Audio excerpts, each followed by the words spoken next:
ಬಾಗಲಕೋಟೆ ಜಿಲ್ಲೆಯ ಬಾದಾಮಿ ತಾಲೂಕಿನ ಚಾಲುಕ್ಯರ ನಾಡದಲ್ಲಿ ಚಾಲುಕ್ಯ ಉತ್ಸವವನ್ನು ಮಾಡಲಿಕ್ಕೆ ತೀರ್ಮಾನ ತೆಗೆದುಕೊಂಡು ಸನ್ಮಾನ್ಯ ಮುಖ್ಯಮಂತ್ರಿಗಳು 19 ಇದೇ ತಿಂಗಳಲ್ಲಿ ಬರಲಿಕ್ಕೆ ಒಪ್ಪಿಗೆ ನೀಡಿದರು.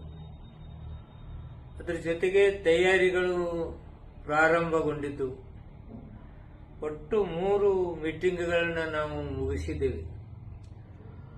ಜಿಲ್ಲಾಧಿಕಾರಿಗಳು ಹಾಗೂ ಜಿಲ್ಲಾ ಎಲ್ಲ ಅಧಿಕಾರಿಗಳ ಜೊತೆಗೆ ಶ್ರೀಯುತ ಚಿಮ್ಮನಕಟ್ಟಿ ಸಾಹೇಬರು, ಜೆ.ಟಿ. ಪಾಟೀಲ್ ಸಾಹೇಬರು ಹಾಗೂ ಹಲವಾರು 3 ಮೀಟಿಂಗ್ಗಳಲ್ಲಿ ಭಾಗಿಯಾಗತಕ್ಕಂಥ ವಿಜಯಾನಂದ ಕಾಶ್ಯಪ್ನವರು, ಹುನಗುಂದ ಶಾಸಕರು, ಸನ್ಮಾನರು ಭಾಗಿಯಾಗಿದ್ದರು.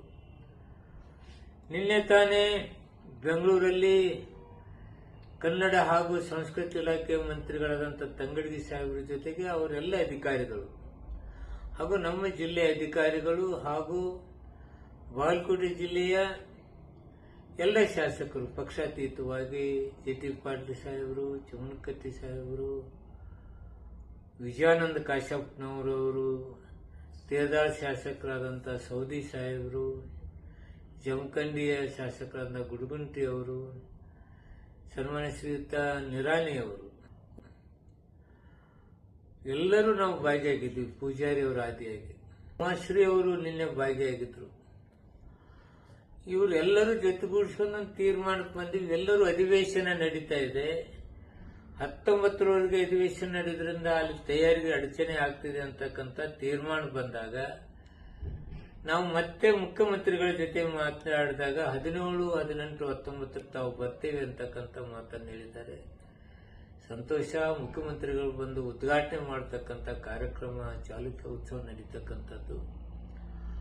ವಿಳಂಬ ಜನವರಿವರೆಗೆ ಯಾಕೆ ಹೋಯಿತು ಅಂತಕ್ಕಂಥ ಒಂದು ಪ್ರಶ್ನೆ ಕೆಲವರಲ್ಲಿ ಕಾಡ್ತಾ ಇದೆ.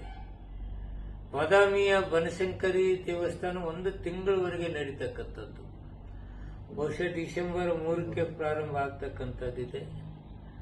ಅದಕ್ಕೆ ಎಲ್ಲರೂ ಯೋಚನೆ ಮಾಡಿ ಜನವರಿ 17, 18, 19ರಂದು ಎಲ್ಲರೂ ಜೊತೆಗೂಡಿಕೊಂಡು ವಿಜೃಂಭಣೆಯಿಂದ ಮಾಡೋಣ ಅಂತಕ್ಕಂಥ ತೀರ್ಮಾನ ಮಾಡಿದ್ದಾರೆ. ನಾನು ಸಂಘಟಕರಿಗೆ ಎಲ್ಲರಲ್ಲಿ ವಿನಂತಿ ಮಾಡ್ಕೊತಿದ್ದೀನಿ, ಕಾರ್ಯಕ್ರಮಗಳ ತಯಾರಿ ಅಲ್ಲಿವರೆಗೆ ನಾವು ಅದನ್ನು ಕಂಟಿನ್ಯೂ ಮಾಡೋಣ. ಜನವರಿ 17, 18, 19ರಂದು ಒಂದು ಚಾಲುಕ್ಯ ಉತ್ಸವವನ್ನು, ನಾಡಿನ ಉತ್ಸವವನ್ನು ನಾವು ತುಂಬಾ ಚೆನ್ನಾಗಿ ಮಾಡ್ತಕ್ಕಂಥ ತೀರ್ಮಾನ ತೆಗೆದುಕೊಂಡಿದ್ದೇವೆ. ಈ ಮುಂದೂಡಿಕೆಗಾಗಿ ನಾನು ವಿಷಾದವನ್ನು ವ್ಯಕ್ತಪಡಿಸ್ತಾ ಇದ್ದೇನೆ. ನಮ್ಮ ಅಧಿಕಾರಿಗಳು ಹಾಗೂ ರಾಜ್ಯದ ಅಧಿಕಾರಿಗಳು